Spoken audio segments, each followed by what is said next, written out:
Hi, my name is Caleb Lee, and thanks for joining me on my first official episode of Conversations with Caleb Lee, a podcast and a YouTube video series. In my first interview, my guest is Dayhanna Vieda. We go into both her professional and her personal life, and she was not afraid to go into her history and her transition in her personal life. Also, some of the things that she shares in terms of her passion and how she knew she wanted to be a vet tech can be applicable across any industry. The answer that she gave to my question of how she knew she wanted to be one is just an example of passion. So thank you for joining me, and I hope you enjoy this first episode of Conversations with Caleb Lee. I'm sorry, so I want to build a little context for whoever's listening, whoever's watching, and I'm going to call you D, but if you could just introduce yourself and tell people what you do. So my name is Dayhanna, Dayhanna Vieda. Do I say my government? What? Do I say my government? No, you can say whatever you want. Okay. D. So my name is Dayhanna, Yeah. but since I was in 6th grade, everyone started calling me D. It's weird because I introduced myself as Dayhanna, Yeah. but I expect people to call me D. So it's really That is odd. weird. It's really odd. Who first gave you, or who first called you D? So a friend of mine, very random, he was very close to me in junior high. He just one day just started calling me D, and then it just went on, and now my family calls me D, and it's weird when I hear my name. But when I hear Dayhanna, D, right? it's just so warm, and I'm like, that's me. I think for me, so it's twofold. I don't know how lazy I can get, but I guess I'm lazy, so D is just a lot easier to say than Dayhanna. And there's that. And Dayhanna sounds really formal. Like, as soon as someone says D for the first time, it's hard to go back to like Dayhanna, because then it sounds like it's really serious. Yeah. So yeah, I like D. And I've been calling you So D. there's also a story behind my name. So Yeah, sure. as I keep getting older, I'm learning to appreciate my name more. Okay. So when I was 6 months old, my mom almost lost me. What happened? So her water broke halfway, but it was like a false water break. Yeah. Went to the hospital, and then she ended up staying in the hospital for about 2 months. And there was a white lady, didn't know any Spanish, and then told her, was pretty much taking care of her for those 2 months. And then my mom didn't know any English. And then it came to the point where they became really good friends within those 2 months. And my mom spent 2 months in the hospital with her legs up, and just 2 months. 2 months in the hospital with unable to walk or anything. And this nurse literally took care of her like as if she was a baby. Oh my gosh. Cleaning her down and everything. And then they ended up building up a relationship within those 2 months. She learned English, and then my mom learned English through her. So once she ended up giving birth to me, she ended up saying, "How do you spell that nurse's name?" And then they told her, and then she named me after the nurse. That is awesome. Yeah, and now I'm learning to appreciate my name. Yeah. So Dayhanna doesn't sound weird to me anymore. And there's something inherently strong about like a name, because I think I'm kind of making this up, but I'm sure there's a hint of truth to it where you identify with your name, and in ways that you don't even realize, I think you kind of start to take that on. Like, Dayhanna, now you know your name is named after a nurse who literally cared for another human being, and the value that comes behind that. So I'm sure somewhere in your memory, right, there's like, this person just loved on my mom. So that's awesome. Yeah. That's what a legacy, right? Yeah. So that's your name. What do you do? So I work full-time in 24 hours veterinarian emergency hospital. Okay. Yeah. So I'm licensed as a veterinary technician. Okay. For those who don't know the difference, well, what's the difference between a veterinarian and a veterinarian tech? Okay. So a veterinarian is like a doctor, human doctor. They do surgery, prescribe, and diagnose.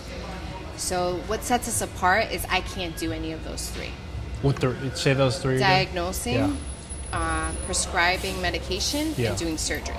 Okay. You do everything else. But I do everything else. Okay. So as a technician, I do, I'm a radiologist, I'm a dentist.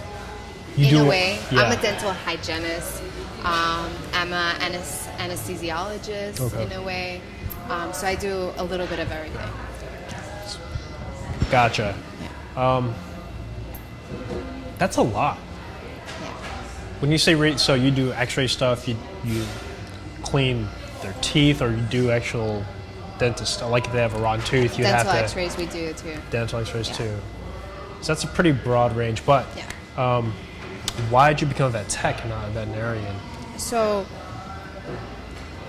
the story really comes from when I initially decided to become a vet tech. Was when my first job, like I worked every kind of job possible. I worked in retail, I worked in clothing, sneakers. I was a receptionist. I worked in the food industry. Like I did everything. Wow. But I really had a desire to be working with animals, and that was like since I was like in 3rd grade. Okay. So that's and veterinarian, from what I know, it's a lot more schooling, right? So veterinarian is about, it's 4 years of just general undergrad and then 4 years as a veterinarian. Yeah. Like you specialize as a veterinarian, and then if you want, you can go to residency to actually specialize in a particular field. Like if you want to go through internal medicine, surgery, dermatology. That's so intense. Yeah. And I've also heard that's really intense to get into vet school. Yes, worse than medical school. Worse than medical school, okay. More difficult to get into vet school than medical school. Okay, but what about a vet tech? So let's say someone wants to say, I really, really like animals, but veterinarian school is just too much of a commitment, too much of an investment for me. So maybe a vet tech. So what's required to become a vet tech? So there's the option of going to a 3-year school or 4-year school. Okay. I initially wanted to take the easy way out and go to a 2-year school, but God's way of just making me stay in school longer, I ended up going to a 4-year program. Wow. That's an investment too. That's so that was a huge investment, which I appreciated, because now being in the field and actually working, there is like a different caliber. When you're going to school for 2 years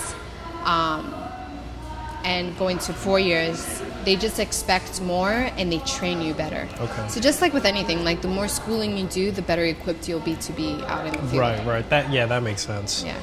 Now, you mentioned how you loved animals since like the 3rd grade. That, I guess that's when you kind of realized like I really, really like animals. So, on my Instagram, I have a lot of animals that animal Instagrams that I follow. What's the difference of someone who appreciates animals and just loves dogs, loves cats, versus someone who says, I want to be a vet tech? That's a good question. So it comes from that story when I was in 3rd grade. So my mom, she's a seamstress. So when I was in 3rd grade, my mom took me and my sister to a place where they buy fabric.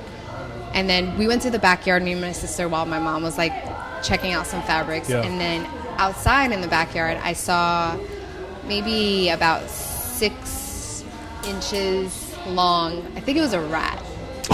And so immediately when I saw the rat, I saw that it was injured.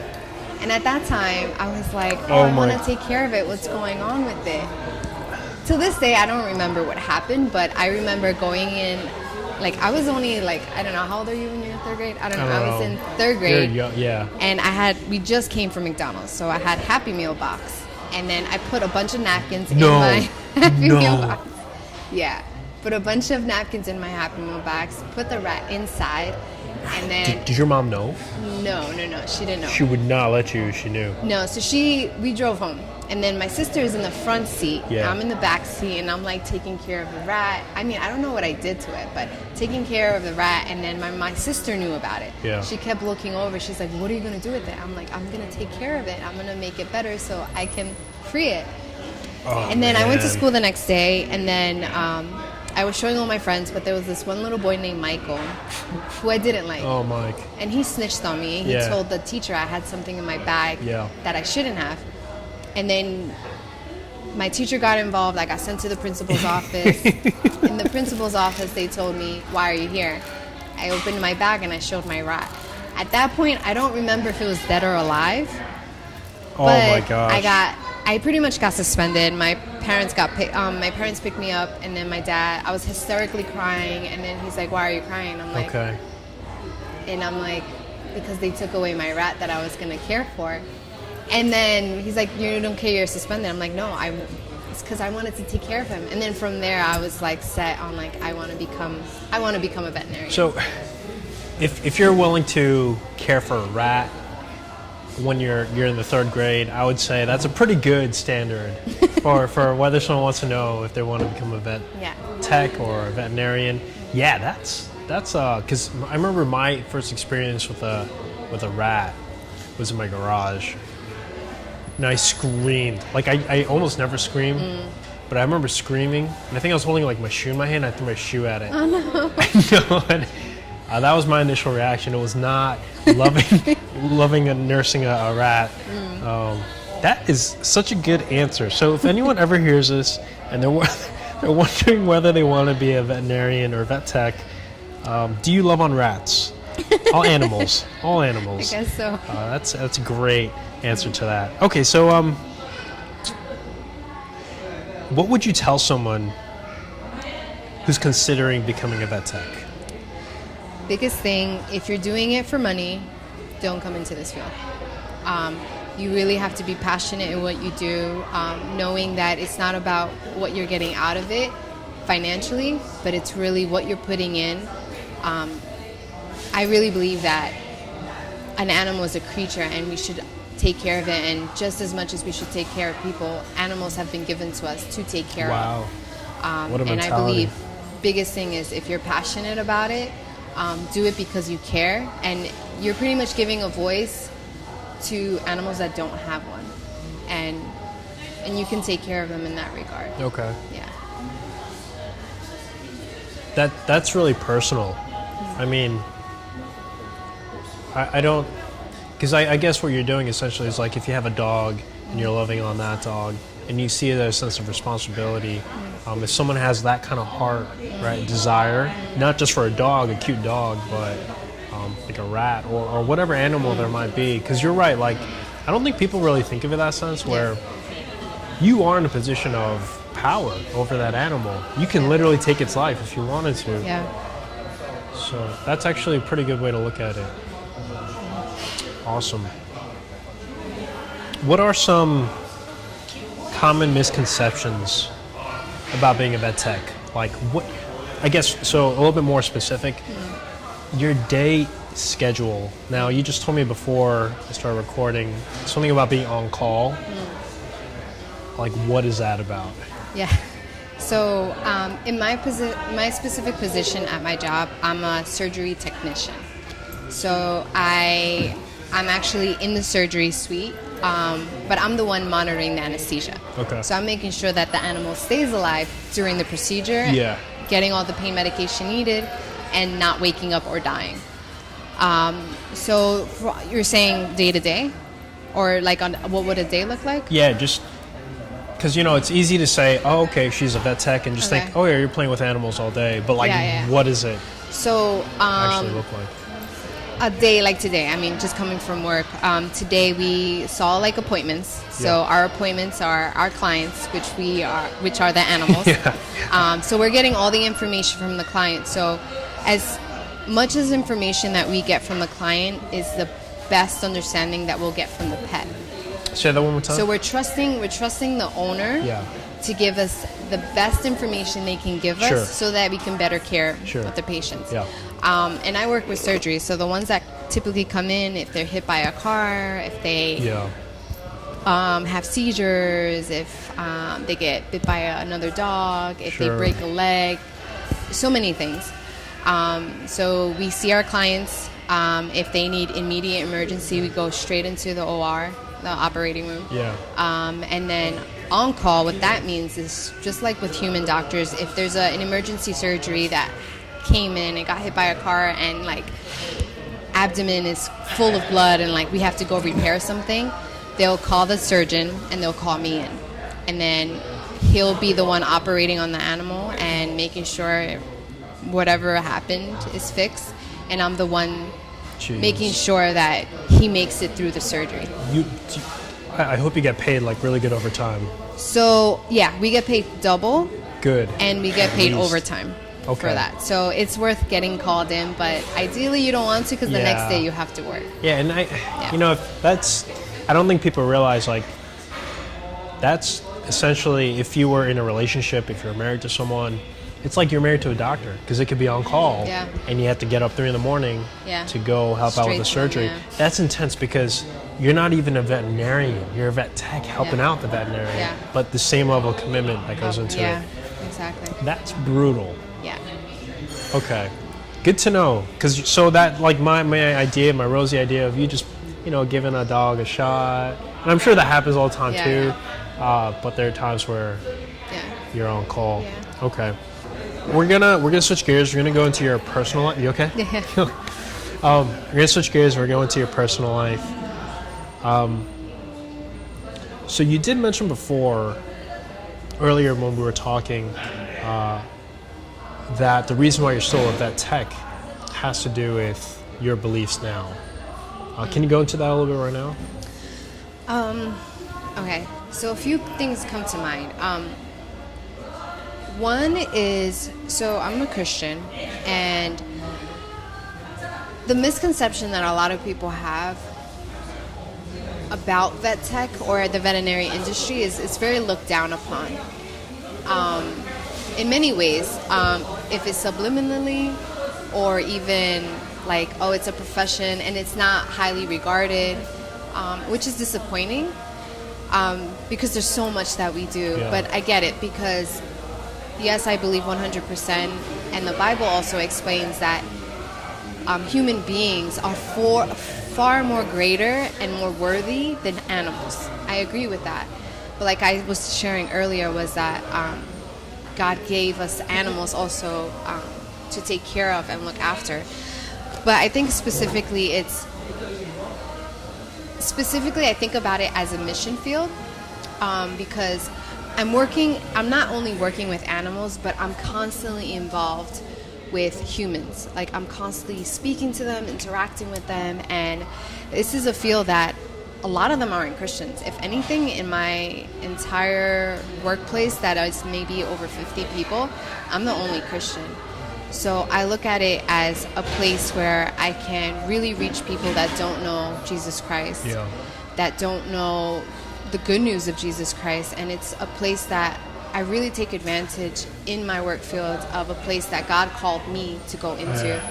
And it breaks my heart, because I see also something that God revealed to me was that in the beginning of creation, because of sin, it impacted all creation. So it impacted not only humans, that humans are all sinners, are all born as sinners, but how sin and the curse of sin infected pretty much creation. So what I've realized and what I see all the time at my job is animals that go into cardiac arrest, have seizures, have cancer, and all these things are effects of sin, and I'm seeing that with my own eyes. So I see it as an opportunity, one to see an opportunity to be used to share my faith and share about the good news of Jesus Christ, but it's also to be effective as someone who's taking care of someone else's animals, to even one day have a relationship with the owners themselves. So it's a little bit of a lot of things, but I think it's not so much to prove others that this is an important field, but it's to prove that you can be a janitor, you can be a mailman, you can be anything, and work not unto man, but really to work for God and for the purpose in which He's called you. And just to, I guess, any listener, if they kept hearing like a clunk sound, that was she was hitting the wire by accident, so I'm sorry. I apologize for that. But jumping right back in, you hit a lot of really interesting. You said a lot of things that kind of say a lot about you, and I'm going to take a step back and ask you, where did this conviction, this desire to, first of all, even just be a Christian in the first place, were you always like this, or was there a turning point for you? Yeah, totally not me in the past. And it's not something that I tried to fester up in myself. It wasn't something that I grew up learning about. I mean, it's a long story, but to make things short, it's God ran after me and took a hold of my life in the most necessary time where I was a very rebellious child. Like, I would fight, I would do drugs, and it would come to the point where I just did not care about authority whatsoever, and that reflected how I viewed God. I didn't care about what anyone told me, and even that just means that I didn't care what God would say about me. So it came to the point that I fell into depression for about 2 weeks, and that was specifically because I was taking too much ecstasy. Wow. And it came to the point that I just didn't want to see anyone, didn't want to be with anyone. But all my life, I grew up with knowing who Jesus was, that he was a man who died, and that was it. I just believed that Jesus was a man who died on the cross for sinners. But during that 2-week period, I was just really just not wanting to meet anyone, see anyone. And then out of nowhere, like one day I was like sitting in my room, and I started asking God, and I started praying. I said, God, like, who are you? Like, what is the purpose of life? And asking all these good questions that I feel like everyone has. Like, what is the purpose of life? Why are we here? Is there an afterlife? And then it came to the point where I started praying and understanding that the direction in which my life was going was not a good one. Either I would have been locked up, I would have been pregnant, or I don't know where I would have been. But I was praying to God that day, and I asked him, I really remember this part where I asked him, I pretty much pleaded with him. I said, God, remove everything in my life that is hindering me getting to know you, because I know the direction in my life is going down the wrong path. And then, and I also said, please provide a church that I can learn of you.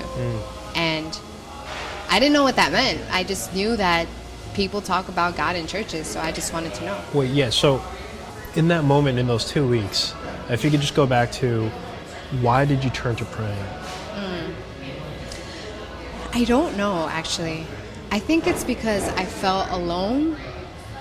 I believed in some kind of higher power, maybe.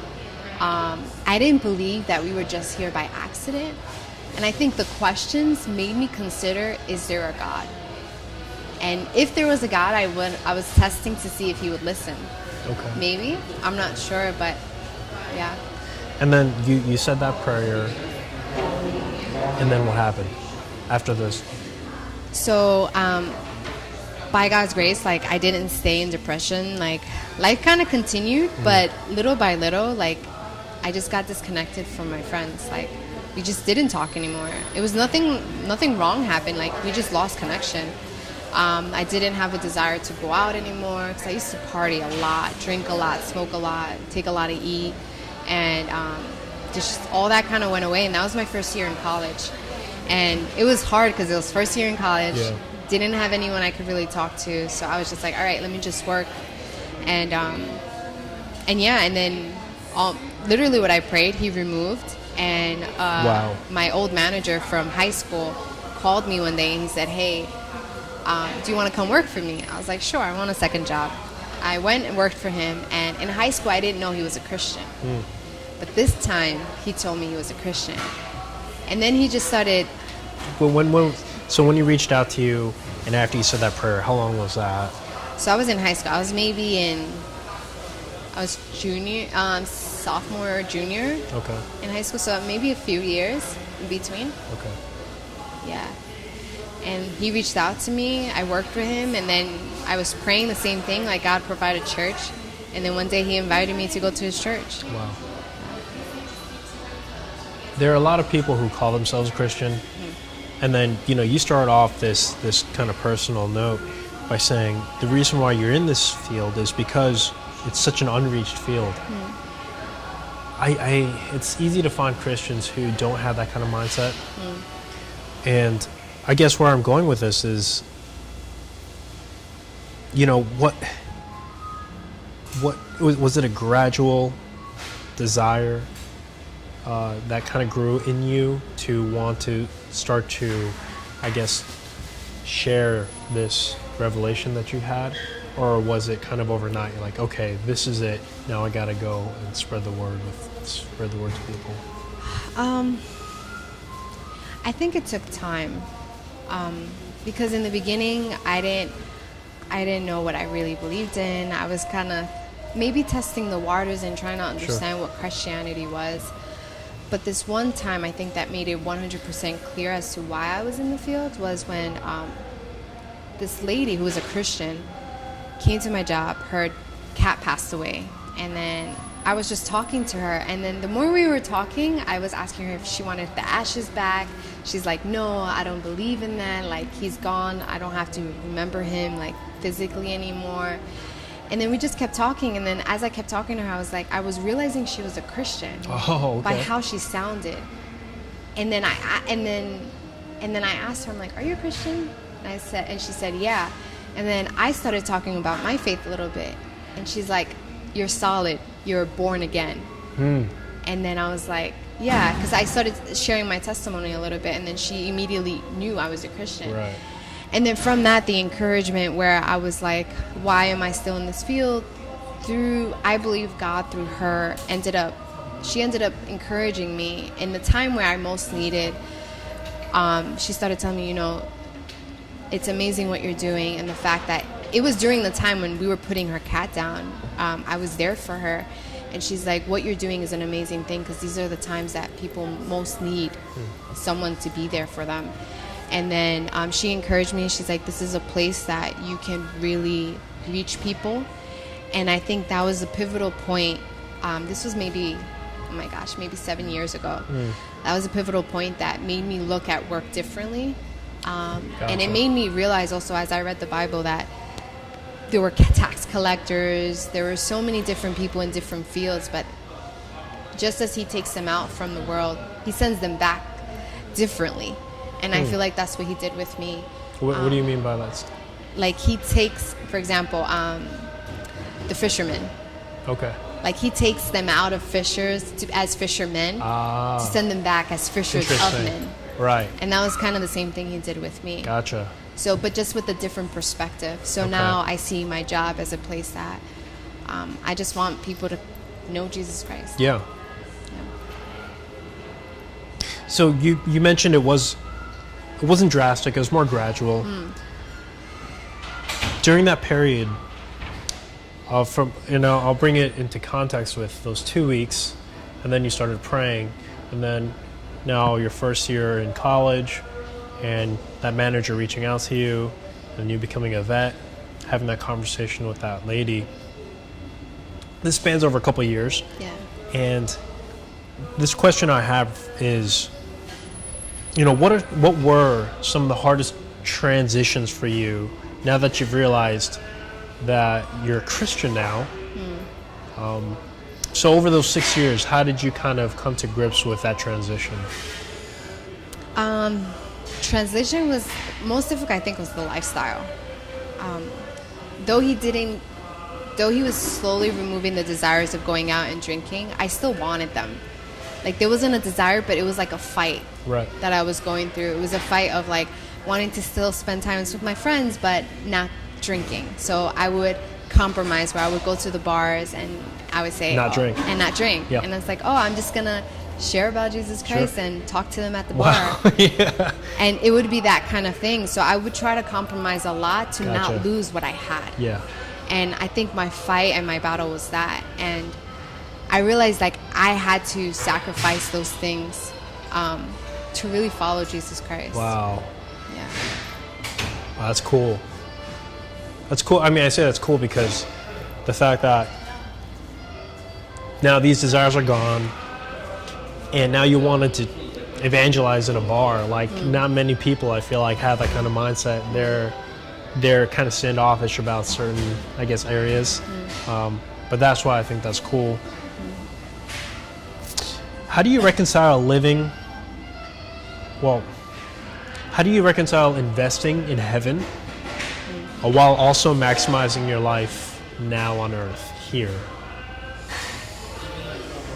Maximizing your life on earth here. In what sense, though? So you're Christians believe that everything you do here, you're going to reap the benefits so much more in heaven. But you still have to live day to day here in this lifetime. So how do you reconcile the two? I've actually been thinking about that recently. I think one, I don't want to neglect my professional life, so to speak, where like my job is my job and I have to do it well, and sometimes it will cost me though, if whether or not if someone disagrees with something I truly believe that the Bible says, and if it's contrary to the Bible, I will stand up and say something. So that in the workplace is a little bit difficult. Interesting. Because everyone in the work field, like, I can't tell everyone, like, stop saying the Lord's name in vain. They don't know what that means. But at the same time, how can I use my time at my workplace to do my job well, to maybe even advance, but knowing that that is just temporal. I think for me, it's really about remembering that this life is only temporal, but how can I use every time effectively and to the maximum to glorify God. So pretty much after you become a Christian, everything is to the glory of God. Whether you eat, whether you drink, it's all done to the glory of God. And you're not doing it for man, but you're doing it for God. And you naturally have this desire, right? It's something it's not that like you force yourself into it. No, I don't force myself. I think a lot of it has to do with, I guess, calibrating my mind all over again to continue to remember that, because that's what the Bible says and what I truly believe. I'm going to go back to something you said earlier in regards to that moment, that kind of thought process you had during those 2 weeks. Now I'm going really far back now, but it's relevant because, why are we alive? A big part of this podcast is I want to capture what people are doing and why they're doing what they're doing. And it kind of ties into this very personal aspect of, I'm doing this because, I get out of bed every morning because. And so, if you could just kind of say, I guess, in one or two sentences, if you were to answer that same question that you kind of had, that thought process for you personally, why are you alive? How would you sum that up? In 2 sentences. I mean, okay, it's I don't want to hyphens, commas. Yeah.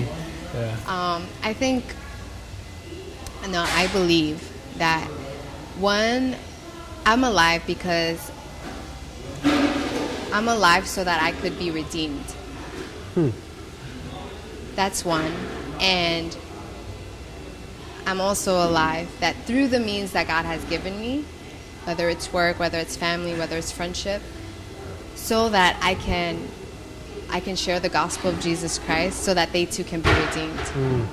So I've been redeemed to be an ambassador for Christ. Gotcha. And I'm not saying this just to sound spiritual or anything, but I seriously believe that with all my heart. And I actively live my life in such a way to live out what I believe. Yeah.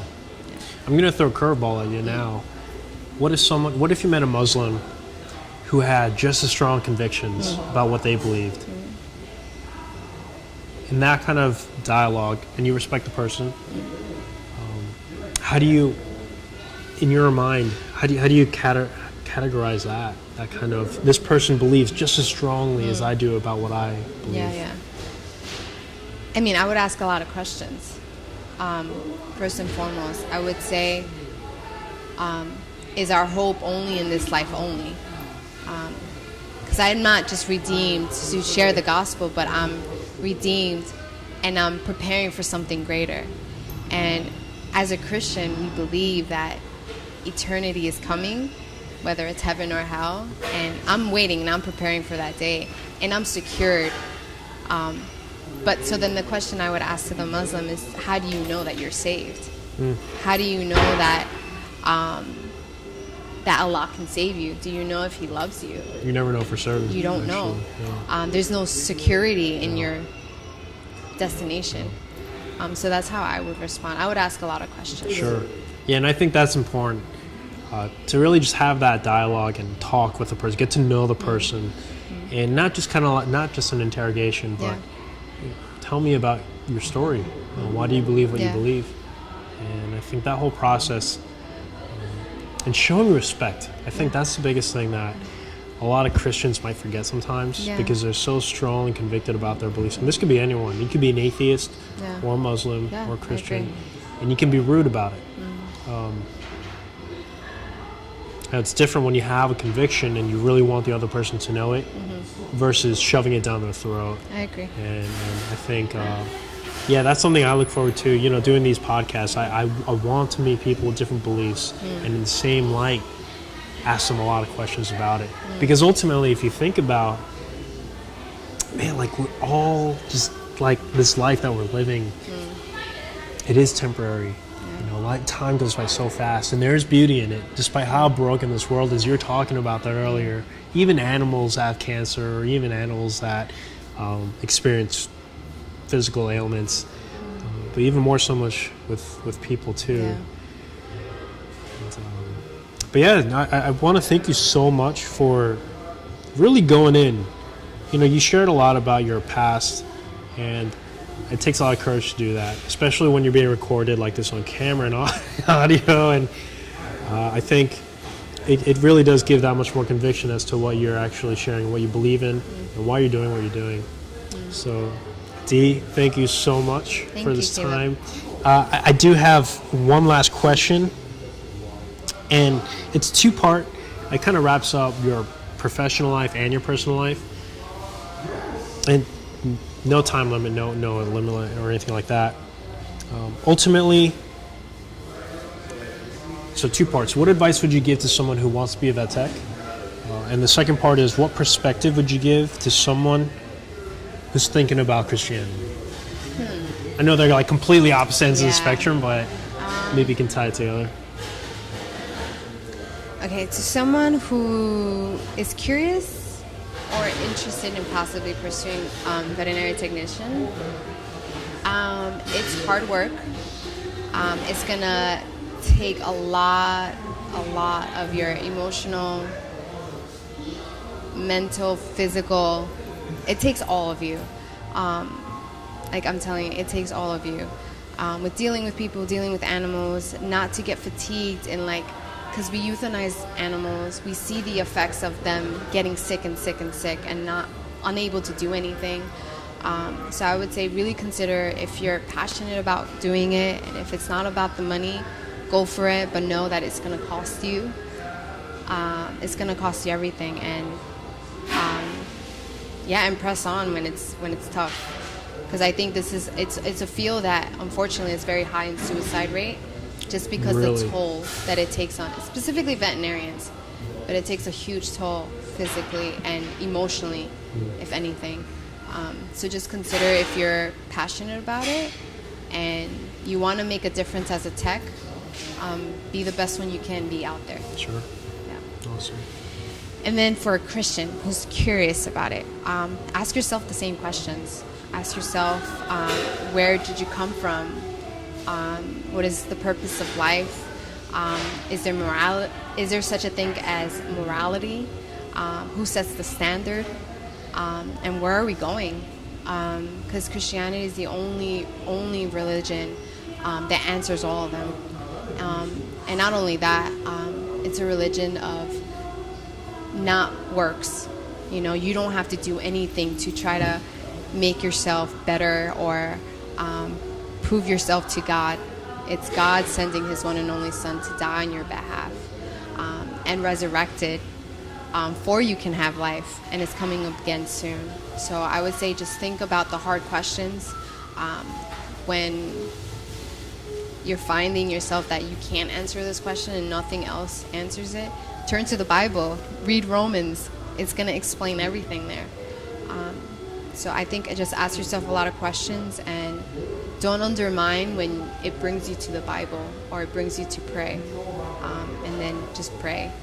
And go to a local church, go to a Christian if you know any, and ask them questions and ask them to explain things to you, because faith comes from hearing, and hearing the word of God. So I would say that, and don't be hardened to what Christians tell you. But yeah, I would say that. Dee, thank you again so much. Yeah, of course. Thanks for joining me on this episode of Conversations with Caleb Lee. Don't forget to check out my website at gcaleblee.com. That's GCALEBLEE.com to watch some of the videos of the exact interviews you just listened to. Also, don't forget to subscribe if you've enjoyed this episode and this show series. Lastly, I want to invite any listeners to join me to be a guest on my show. Whether over Skype or in person, I'd be glad to accommodate for what works best for you. If you'd like to join me, reach out to me on my contact page on my website, or you can find me on Twitter at gcaleblee. You know what? Even if you don't want to be a part of the podcast, I would still love to hear your feedback. Thanks so much for listening, and I'll join you on the next episode of Conversations with Caleb Lee. Yeah, so Dee, thank you so much for being open to share about yourself a little bit. What? What are you laughing at? When it's like structured, I can't do this. Nah, don't even worry about that. Okay, I'll try not to not to laugh at my mistakes. Okay, rewind. Go again. Okay. That was good because I needed a drink anyways. You're probably feeling really nervous right now. I'm so nervous. Okay. Keep telling me about your cat. We'll finish that story. We'll go right into it. No, just go into. Okay. I'm like nervous now. No, breathe. Okay. Good. I don't know why. We can edit the heck out of whatever we want. Yes, please. So we can take 10, I think 15 it's that minutes intro that freaked me out. I'm sorry, because I'm like, okay, I gotta get into. No, but like I really am thankful for you. Okay. Sorry, I'll not laugh. Okay, in serious. Okay, go. Okay.